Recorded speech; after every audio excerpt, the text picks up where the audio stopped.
નમસ્કાર, આપ જોઈ રહ્યા છો સ્પાર્ક ટુડે ન્યૂઝ। વલસાડમાં અપાર્ટમેન્ટોની બાલ્કની તૂટવાનો સિલસિલો જારી રહ્યો છે। મદનવાડમાં વધુ એક અપાર્ટમેન્ટની બાલ્કની તૂટી છે। વલસાડ શહેરના જૂના બિલ્ડિંગો અનેક લોકો માટે મોતની દુકાન સમાન હોવા છતાં વલસાડ પાલિકા દ્વારા રાખવામાં આવતી બેદરકારીના કારણે કોઈ વ્યક્તિ જાન ગુમાવે તેવી શક્યતાઓ વર્તાઈ રહી છે।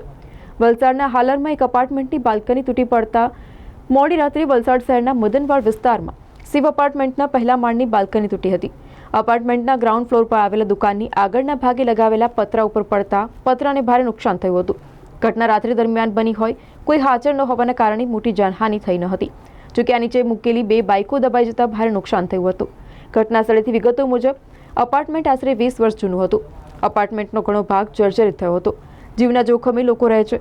વલસાડ પાલિકાએ આળસ કંખેરી આવા અપાર્ટમેન્ટને સર્વે કરી આગળની કાર્યવાહી હાથ ધરવી જોઈએ। શહેરમાં રહેતા લોકોના જાનમાલ સુરક્ષિત રહે અને આ બનાવ બનતા જ વલસાડ નગરપાલિકાની ફાયર વિભાગની ટીમ, વીજ કંપનીની ટીમ ઘટનાસ્થળ પર પહોંચી ગઈ હતી, કાર્યવાહી હાથ ધરી હતી।